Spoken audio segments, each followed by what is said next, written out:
Hey, how's it going? Next project. I'm going to try to build a table because I bought a motor and I bought a 9-inch disc grinder.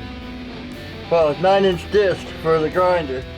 I've already got a VFD from my old grinder, so I'm going to use that till I can save up for a month or two and buy a NEMA 4. I've come to learn that any kind of grinder needs a NEMA 4. Alright, let me show you what I'm working with. Of course, we got the disc and the keyway. Got some angle iron, some aluminum angle iron. I'll explain what that's for in a minute. One piece so we can make our rails and our platform, because I'm going to cut it out and put it up on a platform. Then this is extra just for other pieces. Got our 1 horsepower motor, 3-phase of course.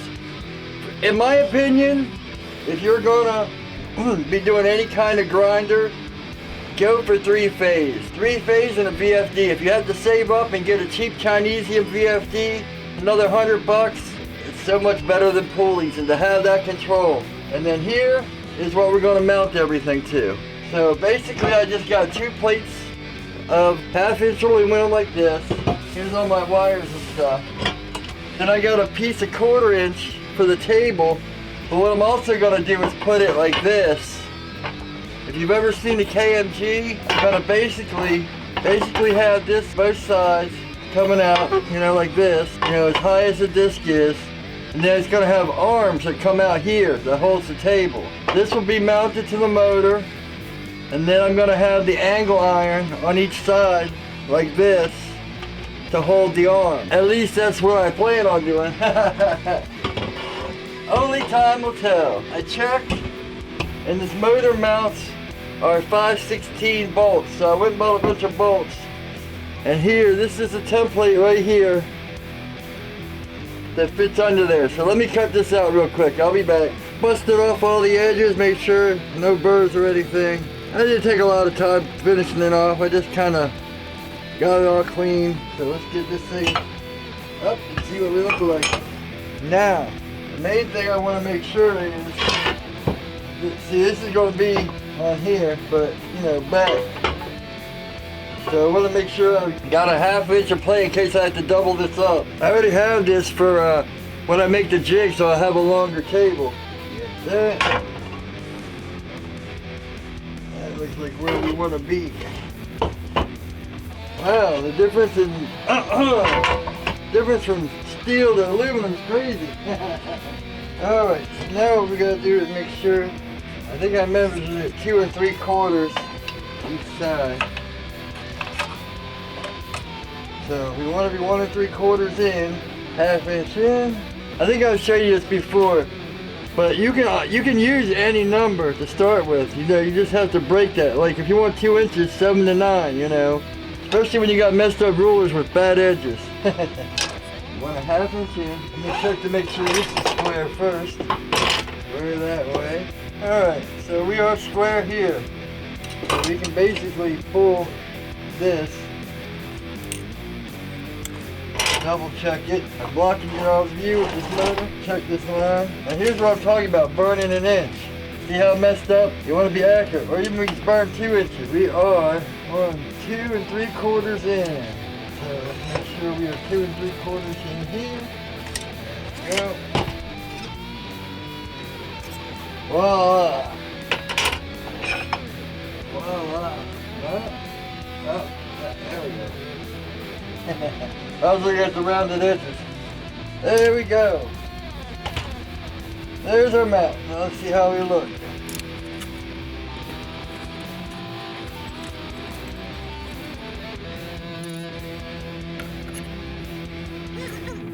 Now I'm going to cut this out so this can slide in it hopefully. Oh yeah, I've got a 3-inch hole saw. I don't necessarily want to go over this lip, but I do want to countersink this in. You got to make sure you don't lose that keyway. 4 5/8. I don't have a 4 5/8. So I'll just make it go up against this. And I've got an idea. What I'm going to have to do to mark this is find center, keep this straight, and I'll smudge it out. Yeah, that should work pretty good. Yep. Here's our center mark. This is a 5/8 deal. 5/8 arbor. And of course, we only have 1/2 inch. So, we know 1/4 and 1/4 is half. So we add a 1/16 to that on each side. And we should have 5/8. Oh, you gotta buy a protractor. This is garbage. Anyway.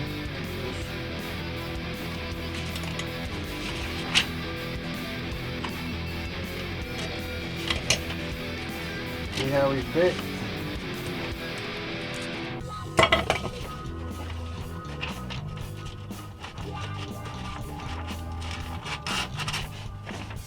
Oh, would you look at that? I learned this one from watching Dave. Now you take your dirty fingers.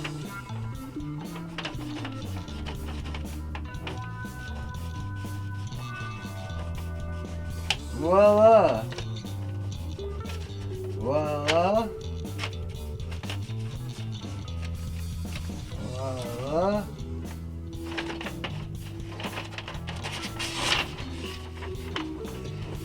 There's our template. Ho, ho, ho, ho. I think this plate's removable. Let me see something real quick. Our trusty magnetic.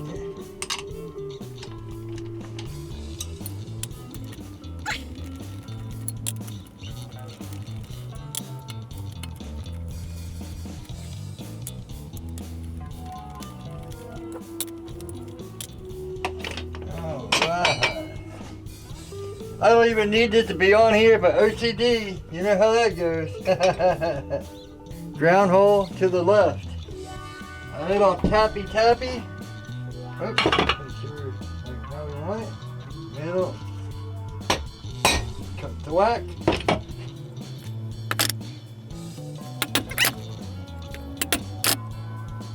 Let's go drill this out. 5/16. Bam, bam, bam, bam. To the drill press. Alright, this is just a hair over, it's the next size up from 5/16, 21/64, just to get it how we want it. For aluminum, WD is the best. Let me get it started though. Alright, let's do this.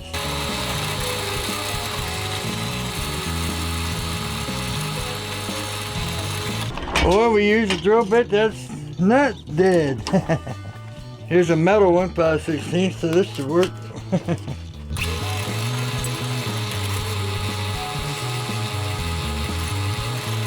Look at that.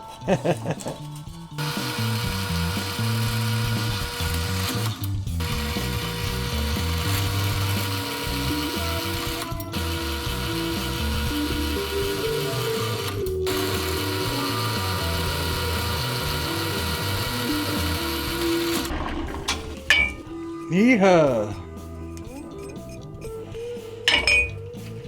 Let's go ahead and deburr these while we're here.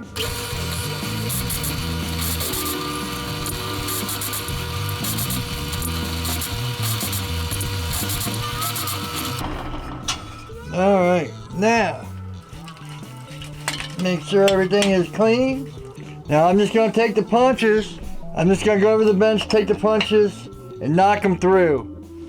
I'll be back. Alright, I'm just going to start them off, then we'll do like last time and put some stuff down. Here we go.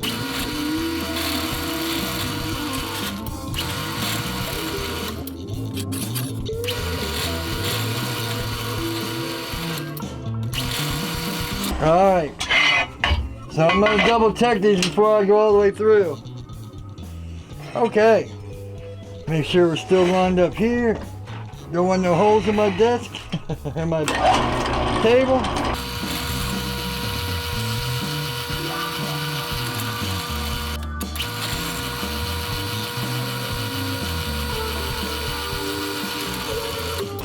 Alright, now let's go back over the bench real quick. Alright, looks like that's a perfect fit. Yeah. Now, only one problem. These are sticking through. So here, I'll show you what I like to do for this. You know, they teach you in preschool or whatever, you can't put a square peg in a round hole, but if it's aluminum, maybe. Alright, looks like 1/2 inch it is. So what you do is, since it's aluminum, we're just going to sink it that much, and then we're going to use the wrench to tighten it down and countersink them up. So let's get this in. You know what? I think I'm going to walk it up though. We're already at 21/24. Let's go one in the middle. We'll go one in the middle, then to this. Alright. Yep, I wanted to countersink these bolts so I could pressure fit them in, but I made it a little bit too big. So it happens when you get cocky. But at least this came out perfect.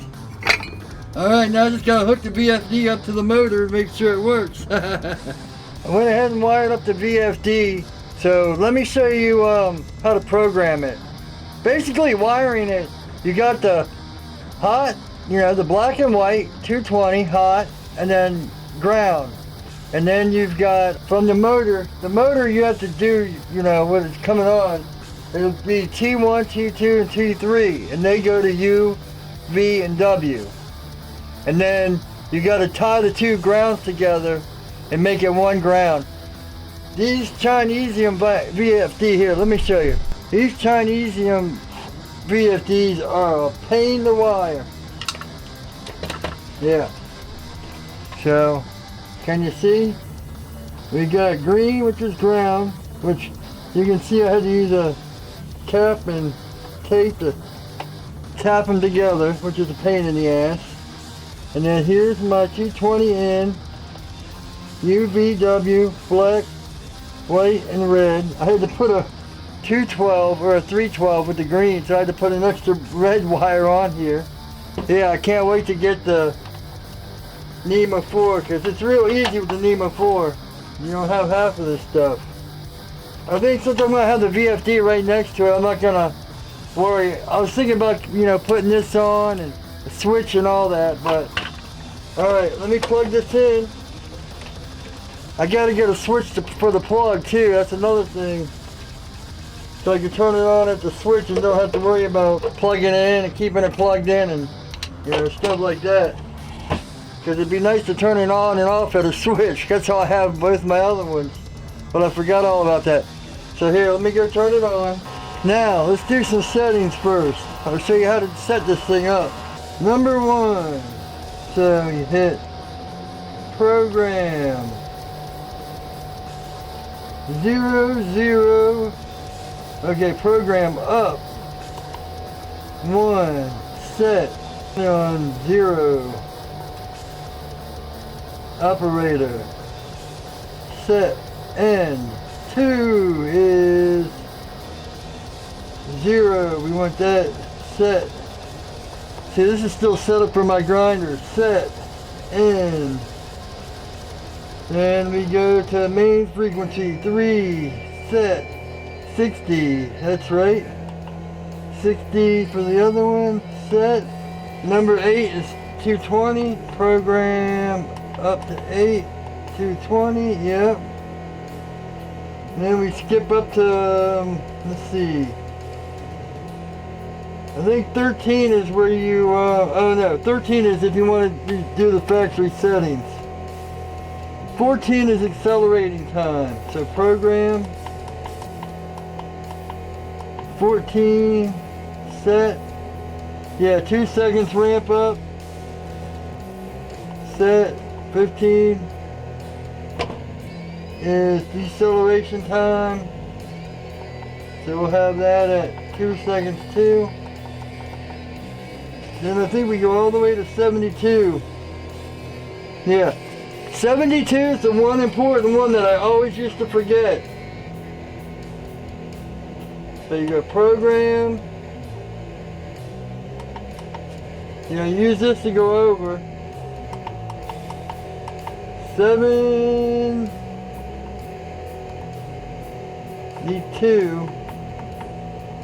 set. See, it's at 50. You need to put it up to 60.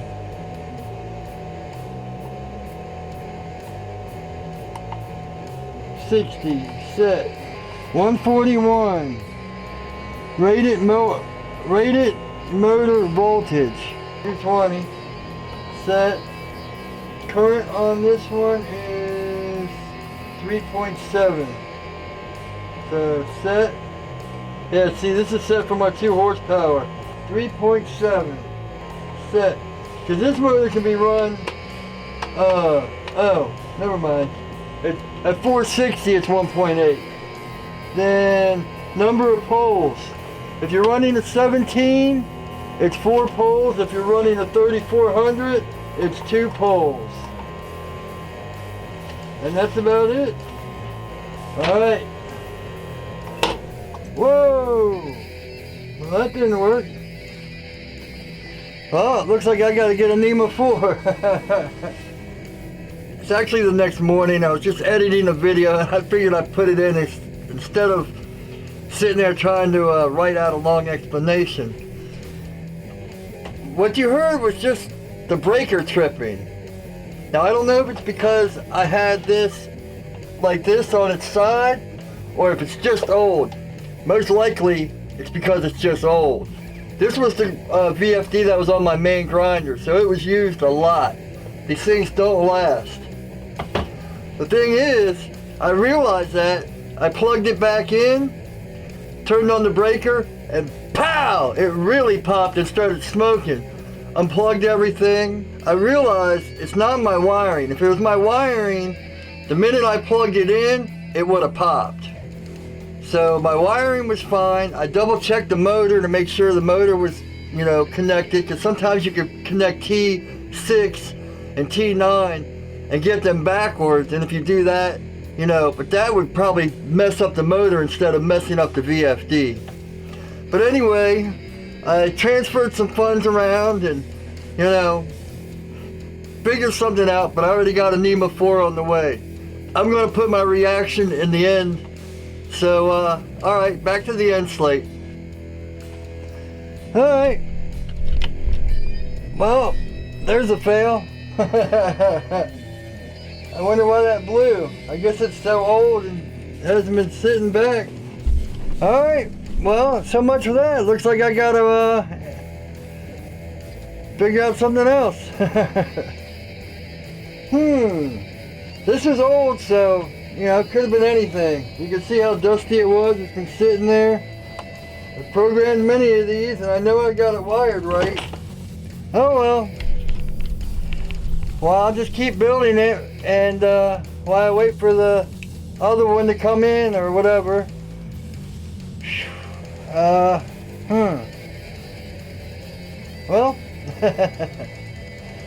alright, at least the 1 horsepower ones are cheaper, so I don't have much to worry about, but alright, well, thanks for watching.